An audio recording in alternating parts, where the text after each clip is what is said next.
Doctor Himanta Biswa Sarma ডাঙৰীয়াই press meat যোগেদি সমগ্ৰ ভাৰতবৰ্ষত যিখিনি তথ্য উদঙাই দিলে সঁচাকৈ আমি লজ্জাবোধ কৰিছোঁ।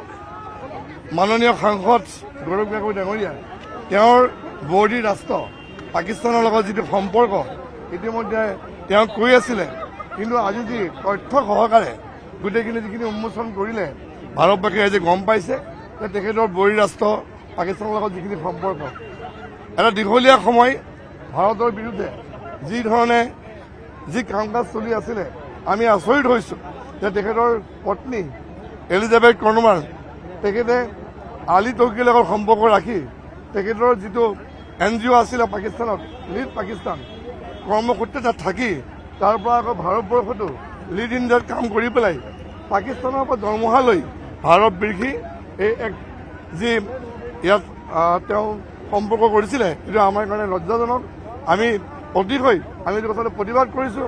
লগতে আমি গৃহমন্ত্ৰী ভাৰত চৰকাৰৰ গৃহমন্ত্ৰীক আমি অনুৰোধ কৰিছোঁ যে ইয়াত আৰু এটা উচিত তদন্ত হ'ব লাগে আৰু এইগৰাকী যিগৰাকী কংগ্ৰেছ দলৰ সাংসদ কংগ্ৰেছ দলৰ ৰাজ্যিক সভাপতি তেওঁৰ যিখিনি মুখাপিনা চৰিত্ৰ অসমৰ বিৰুদ্ধে ভাৰতৰ বিৰুদ্ধে ইতিমধ্যে উদঙাই পৰিছে।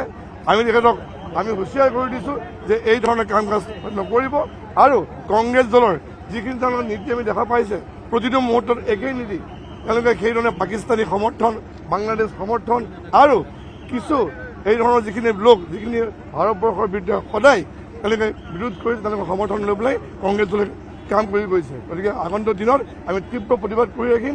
আজি নগাঁও নেহেৰুবালিত ইতিমধ্যে নগাঁও জিলাৰ যি বিজেপি লগতে কলিয়াবৰ জিলা বিজেপিৰ সহযোগত এক বৃহৎ প্ৰতিবাদী সমাজ আজি উলিয়াইছে।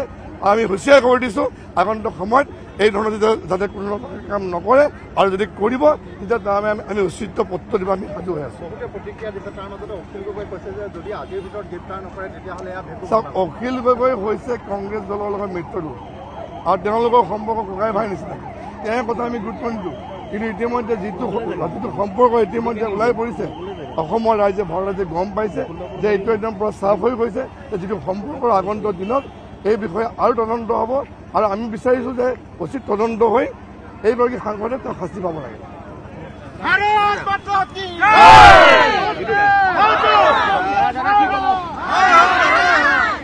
আমি নগাঁওবাসী ৰাইজে গৌৰৱ গগৈ ডাঙৰীয়ালৈ 3টা প্ৰশ্ন। আপুনি 10 দিন পাকিস্তানত কি কৰিছিলে?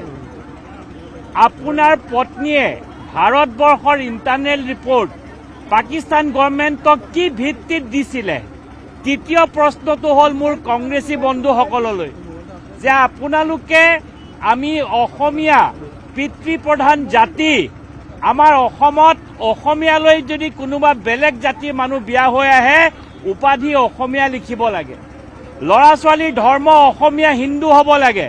তে আপোনাৰ ল'ৰা ছোৱালী যদি আপুনি খ্ৰীষ্টান কৰি ৰাখিছে আপোনাৰ পত্নীক হিন্দু কৰিব নোৱাৰিলে আপুনি কেনেকে অসমৰ এটা ডাঙৰ কংগ্ৰেছ পাৰ্টিক আপুনি নেতৃত্ব দিছে? আপুনি কংগ্ৰেছৰ নামত মই কংগ্ৰেছীসকলক দুখ লাগিছে। কংগ্ৰেছীসকলক আপোনালোকৰ নেতাজনে নিজৰ ঘৈণীয়েকক নিজৰ জাতিটোলৈ আনিব নোৱাৰিলে, ল'ৰা ছোৱালীয়ে নিজৰ জাতিটোলৈ আনিব নোৱাৰিলে আপুনি অসমক কি সুৰক্ষা দিব? আপুনি অসমক কি সুৰক্ষা দিব? আৰু আপুনি পাকিস্তানৰ কাৰণে যিখিনি কাম কৰিছে মই আপোনালোকক অসম ভাৰতখনক আপোনালোকে দ্বিখণ্ডিত কৰিবৰ কাৰণে কৰিছে। গৌৰৱ গগৈ ধিক্কাৰ দিছোঁ। কংগ্ৰেছীসকলৰ পুতৌ জন্মিছে মোৰ। আপোনালোকে গৌৰৱ গগৈ অতি শীঘ্ৰে কংগ্ৰেছ পাৰ্টিৰ পৰা আঁতৰাব লাগে, নহ'লে অসমীয়া হিচাপে আপোনালোকে গৌৰৱ কৰিব নালাগে।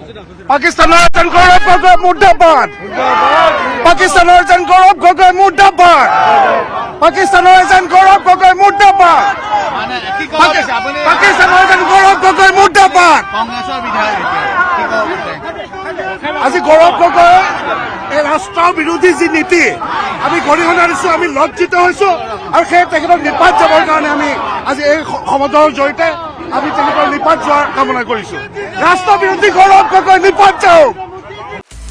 আপুনি বিচৰা বাতৰি পাব কেৱল নিউজ 18 এপত। নিউজ 18 এপ ডাউনলোড কৰিবলৈ স্কেন কৰক এই QR কোড। গুগল প্লে ষ্টৰতো পাব এই নিউজ 18 এপ।